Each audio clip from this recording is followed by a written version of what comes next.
We're going to get to more on this in just a moment, but let's show you the latest polling that shows a majority of Americans support the impeachment inquiry into President Trump. The latest CBS News YouGov poll has that approval at 53%. 63% said that the Trump administration should cooperate with House Democrats, the impeachment inquiry. And 61% said the president should not ask foreign governments for help with election campaigns. And I think, it's important to highlight this because, again, the White House really wants to believe that people don't understand the equation here. They do. And it's very clear, just anecdotally, you talk to people about it, and they just don't like it. It rubs them the wrong way.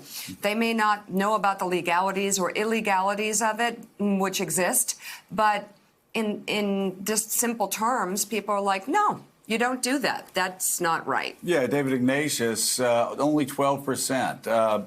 Almost 1 in 10 Americans are saying that it's okay for foreign countries to interfere with our elections, and it's okay for Donald Trump to do what he's doing. But the number in this poll that is so fascinating to me and also puts pressure on the White House, unless they just want to see their numbers just continue to collapse, is where almost 2/3 of Americans are saying the White House needs to investigate, or the White House needs to cooperate with this investigation, with this impeachment inquiry. 63% of Americans say the Trump administration should cooperate with Nancy Pelosi, should cooperate with Congress, should cooperate with this impeachment inquiry. So as they stonewall and look even more Nixonian by the day, I suspect that 63% number just goes higher, and Donald Trump only hurts himself politically even more.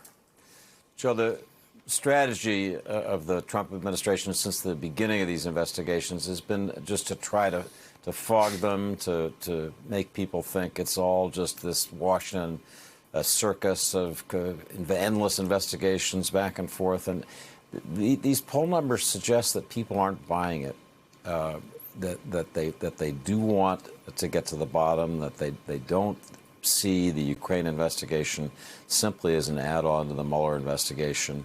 There's a phrase I remember from the Watergate days. I believe it was something that one of Bob Woodward's sources said to him. It was, "Every tree in the forest will fall."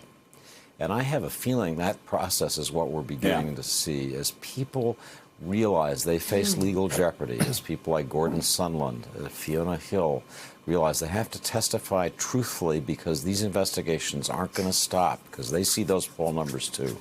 So I do think, as Jonathan and others have said, that we're entering a different phase here. There is a tipping point in this investigation. I think this week we may go over that. Jeff Mason, autocrats, tyrants, people that are running what some label illiberal democracies across the world always attack the news, always blame the news. It's their way of escaping any responsibility for their evil deeds. Well, in Donald Trump's case, he's always blamed the news, or he's blamed the news for reporting on Mueller. Here, this is a story that he's already admitted to in front of a bank of cameras that, yes, he's trying to get China, he's trying to get Ukraine, he's trying to get foreign countries. And he would do it more. And to do it more. And trying to get to the meddle with American elections. And you see these numbers skyrocketing. This is something that he may desperately try to blame the press or blame Democrats. But it looks like Americans are on to him. And as David Ignatius just said, as this continues, it looks like every tree may fall because people don't want to end up in jail. They've seen the history of Watergate. They don't want to be a part of it this time. Yeah, absolutely. And I think it's interesting how what sort of ramifications that has for the White House strategy in dealing with all of this. They're seeing this polling.